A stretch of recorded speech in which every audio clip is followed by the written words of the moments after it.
안녕하세요. 매일매일 습관처럼 매일헌법 정인호입니다. 자, 5월 16일 금요일, 오늘도 즐거운 금요일. 오늘 지나면 또 주말이 기다리고 있고요. 주말에는 통치구조 해야 되니까 통치구조 하는 사람들이야, 하는 학생들이야 계속 가는 거고요. 나머지 분들이야 오늘 하시고 또 주말 쉬시고 월요일부터 쭉 보시면 될 것 같아요. 자, 그러면 오늘 마무리 잘 하시고요. 매일 헌법, 오늘 25년 국회집 8급 문제인데요. 기본권 중에 재산권. 오늘 문제는 이게 재산권이다 아니다 이 문제보다는 조문이해 문제라서 여러분들이 조문이해 이거 좀 해주세요 라는 분들이 있어서 오늘은 조금 시간을 들여서라도 조금 설명을 길게 하도록 할게요. 자, 그러면 오늘 문제 살펴볼게요. 자, 재산권에 대한 설명이다. 옳지 않은 것을 모두 고르면 옳지 않은 것을 고르세요. 자, 볼게요. 일단은 이게 지문 자체는 맞는데 이게 기억, 요 설지문이 요게 기억 디귿이 아니라 기억 리을이에요. 이렇게만 좀 고쳐주세요. 이게 오타가 어떻게 여기서 나는지 모르겠어요. 이게 분명히 뭐 그대로 옮긴 건데도 이렇게 나더라고요. 자, 하여튼 기억 리을이니까 이렇게 한번 정리해 보시고요. 자, 이거는 바꿔 주시고요. 그러면 일단은 재산권 정리 문제 한번 해볼게요. 자, 재산권이다. 헌법 23조죠. 자, 헌법 23조. 기본권인데 뭐 재헌헌법부터 쭉 있었어요. 뭐 약간 뭐 점의 위치만 달라졌지 재헌헌법부터 지금까지 개념은 하나도 변하지 않았어요. 자, 재산권이라는 것 자체가 문제 나왔을 때 이게 경제력 기본권으로서 저 기본권에 해당돼서 일단은 재산권인데 이게 자유권적 기본권이고요. 두 가지 유형으로 문제가 납니다. 재산권의 대상으로서 문제 나올 때 이거는 뭐 단순 암기사항 비슷하게 나오고요. 그다음에 하나는 조문이해 를 통한 판례죠. 이렇게 해갖고 판례 문제인데 이렇게 나오면 어려워요. 이렇게 나오면 그나마 조금 쉬운데 오늘 문제는 조문 이해 문제가 중점이기 때문에 이걸 좀 볼게요. 자, 23조 1항에 자 23조의 1항, 2항, 3항 이런 식으로 세 조항으로 되어 있고요. 일단 요걸 얘기할 게 앞서 우선 재산의 개념을 조금 먼저 할게요. 자, 재산이라는 개념이 자, 역사적으로 우리나라 말고요. 이런 헌법 역사적으로 어떻게 발전했냐. 예전부터 헌법이라는 걸 떠나서 재산의 개념이 과거에부터 지금까지 보니까 재산은요. 이렇게 된 거예요. 과거에는 절대적 개념이었어요. 절대적 개념. 절대적 개념으로서 누구도 제한을 걸 수 없는 개념이었어요. 대신 재산권이 뭐냐면 가치 보장이었어요. 그때는 가치 보장으로서 절대적 개념을 가지고 재산권이 시작을 한 거예요. 그렇게 재산권이 절대적 개념이니까 누구도 건들 수 없다는 거야. 대신 내가 가진 거 물건 자체가 중요한 게 존속 그 외형이 중요한 게 아니라 내 물건에 가진 값어치가 100이다. 그러면 다른 것도 값어치가 100이면 그거 맞바꿀 수가 있는 거예요. 왜? 뭐 똑같은 100의 가치를 가졌으니까 그걸 맞바꾼다 해서 재산적 피해가 하나도 발생하지 않는 거예요. 그러니까 물물교환 시대가 가능했죠. 근데 이게 시대와 장소, 날씨, 그러니까 한마디로 산업혁명을 거치는 과정에서 이렇게 거치면서 재산권의 개념이 산업혁명, 1차 산업혁명, 2차 산업혁명, 지금 4차, 뭐 앞으로 미래 6차까지 얘기를 하는데요. 그런 과정에서 재산의 개념이 상대적 개념으로 바뀐 거예요. 상대적 개념으로. 그러니까 절대적으로 건들 수 없는 개념이 아니라 상대적이다. 이런 말은 뭐냐면 어느 정도는 제한을 받아야 된다. 그러다 보니까 그게 그 가치 개념처럼 그래갖고 100이다 그러면 20을 뺏는 그런 개념이 아니라 상대적 개념인데 이때 시대는 이제 바뀌어갖고 존속 보장으로 이렇게 바뀐 거예요. 그러니까 내 거는요. 남들이 생각할 적에 100하고 똑같은 값어치로 평가하더라도 내 입장에서는 그게 소중한 거야. 그러면 그 소중한 값어치가 있는 그 물건 자체가 중요한 거지 가치 평가를 통해서 얼마짜리니까 그만큼 가져와도 내 물건 그게 아니에요. 내 자체 보장이 중요한 거예요. 내 물건이 중요한 거예요. 그런 시대로 바뀌었다. 대신 어느 정도 제한은 좀 받아야 된다. 이런 시대로 개념을 바뀐 거야. 그러니까 재산의 개념이 역사와 장소, 한마디로 시대에 따라서 장소에 따라서 변화된다는 걸 알아야 됐어요. 그러면 그때 역사 장소에 따라 변화되니까 지금 옛날에 그렇지 않았어요. 지금 뭐 가상화폐도 재산권에 들어가잖아요. 옛날에 재산인 게 지금도 재산인 것도 있지만 점점 시대가 달라지면서 재산의 개념이 바뀐다는 거, 변화한다는 거. 그러면 그때 시대 사람들의 재산은 그때 시대 사람이 정하는 거고 현재 시대 사람들의 재산은 현재 시대 사람이 정해야 될 거 아니에요. 그러니까 그런 거예요. 현대 와서 그것도 대한민국에서 자 국가의 주인은 국민이니까 국민이 주권자로서 재산은 뭐다라고 정해야 되는데 국민 5,200만 모여서 정하면 정해지겠어요? 그러니까 누가 국민주권의 대표가 이걸 대표를 뽑아서 이들이 정하도록 하는 거죠. 결정을. 그래서 여기까지가 재산이고 요만큼은 어느 정도 같이 가자 공용으로 희생을 해야 된다 이렇게 얘기를 하는 거죠. 그래서 조문을 만들었는데 우리나라는 여기부터 이렇게 역사적 흐름에 따라서 조문이 바뀌는 과정을 거친 게 아니라 아예 처음부터 재헌헌법 당시부터 1948년 우리나라 수입됐을 때 당시에 벌써 이미 시대는 이렇게 변했을 때 수입이 된 거예요. 우리는 그런 재산권에 관한 그러니까 관습법이나 역사적 흐름을 과정을 거치지 않았어요. 그냥 결론이 벌써 다 된 상태에서 헌법을 받아들이게 된 거죠. 그래서 본의 아니게 우리나라 헌법은 벌써 이미 그렇게 역사적으로 흘러온 상태에서 결과물만 들어온 거예요. 그 재헌헌법도 지금까지 한 번도 변하지 않고 점 위치만 바뀐 거죠. 그래서 독일의 바이마르 헌법의 본기본법에 영향을 받아서 첫 번째, 자, 재산권은 말이죠. 법률로 정해라.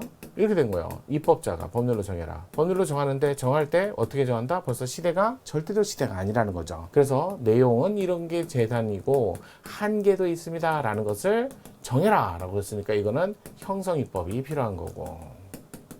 그렇게 입법자가 이게 재산이요. 이거 이만큼은 같이 가야 돼요. 라는 한계가 있으니까 그 한계 내에서는 국민 누구나 다 공익을 위해서는 이때 공익이니까 일반 공익이에요. 그래서 공공복리라는 거예요. 공공복리를 달성하기 위해서는 사회적 제약이라고도 하고 제한이라고도 하고 사회적 기속이라고도 말을 씁니다. 이렇게 하고 같이 더불어 살아야 된다 이런 얘기죠. 그러니까 재산권은 내 마음대로 내 뜻대로 최대한으로 활용할 권리가 없어요. 그래서 일반 공익을 위해서 그러니까 누구나 다 어느 정도 똑같은 제한이니까 아무도 피해가 없는 거죠. 그러면 여기 보상이 필요하다 필요 없다. 이런 보상이 필요 없는 거죠. 여기는 왜 누구나 다 똑같이 10만 원씩 내는데 나만 10만 원 내는 거 아니잖아요. 피해가 없는 거예요. 그래서 보상이 필요 없는 제약이다 이렇게 나오는 거죠. 대표적인 게 여러분들 여기에 해당되는 게 뭐가 있냐면 이런 거 있어요. 그러니까 그린벨트 개발제한구역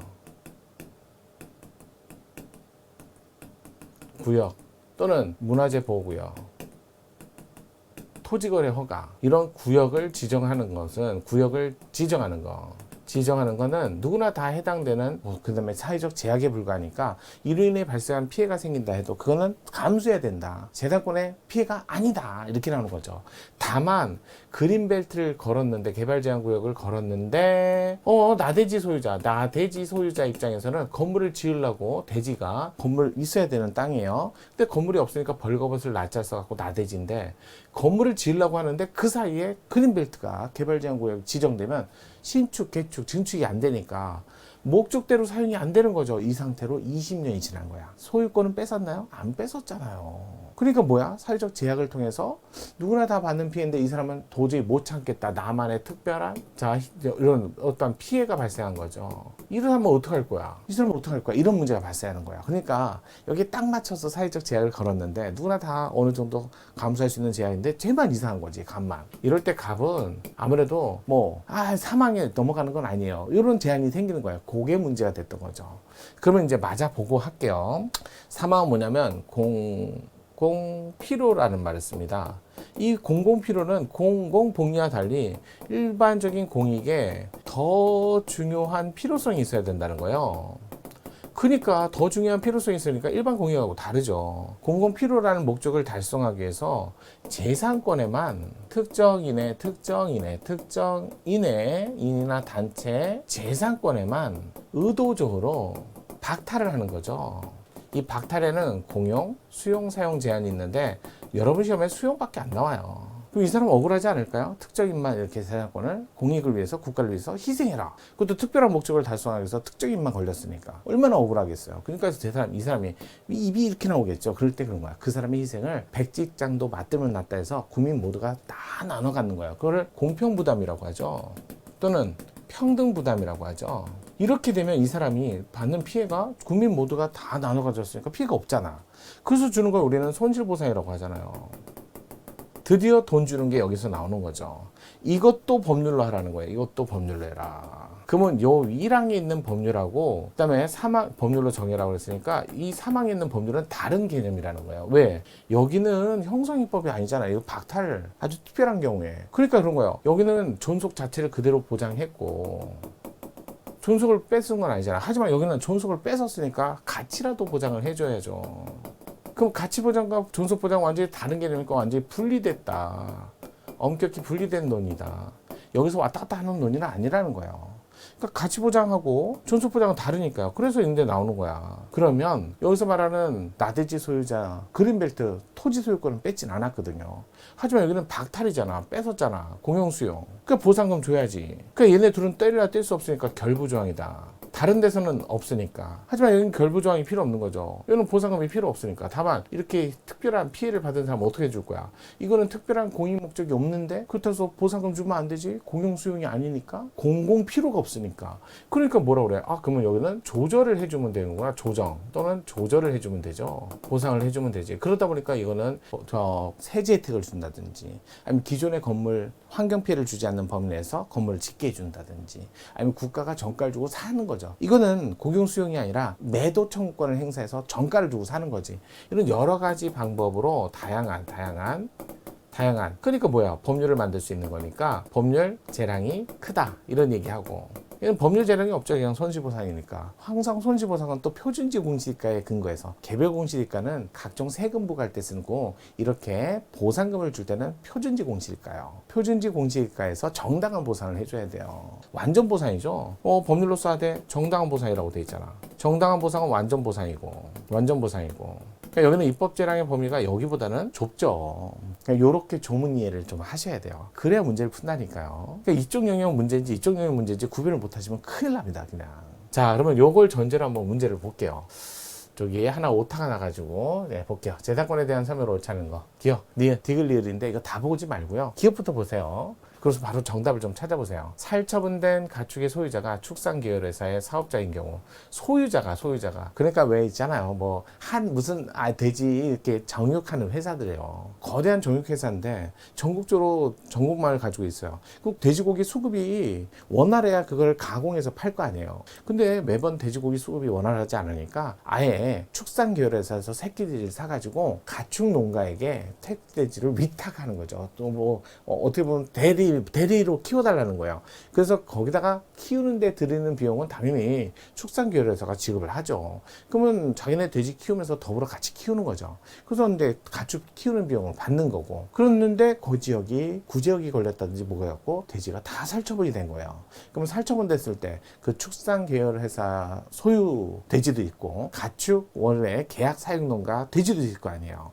그럼 가축 사육농가 돼지 살처분은 가축 사육농가 거, 그 다음에 축산계열회사 돼지 살처분은 축산계열회사 거 이래야 되는데, 세상에 살처분으로 인한 보상금을 계약 사육 농가에게만 지급한대요. 뭐가 잘못되지 않았나요? 따라서 축산계열회사의 재산권을 침해하는 것이다죠. 그러니까 기억이 틀린 질문이니까 기억이 들어가야 돼요. 그럼 기억이 들어가는 거 보세요. 기억이 들어가는 거. 기억 4개잖아. 그 중에 보니까 요거 리을이 겹치는 게 요거 2개고, 이건 리을도 안 겹쳐. 그럴 때는 리을을 보란 말이에요. 리을을. 아니면 디귿을 보든가. 리을을 보세요. 리을. 재산권에 대한 허용의 정도는 그 객체가 지닌 사회적 연관성과 그 기능에 따라 달라진다 할 수 없으나 아니죠. 우리 과잉금 전치 비례원칙 할 때 사회적 연관성이 크면 클수록 많은 제한을 할 수 있고, 개인적 관련성이 높고 사회적 연관성이 낮을수록 조금 거기서는 조심해야 되잖아. 그래서 법률을 만든다면 엄격 심사한다. 달라지지요. 요 부분이 틀렸죠. 재산권에 대한 제한 입법 역시 다른 기본권에 제한하는 입법과 마찬가지로 과잉금 전칙은 준수하는 건 맞지만 사회적 관련성이나 개인적 관련성에 따라서 제한의 정도가 달라진다. 리을이 바로 틀렸잖아.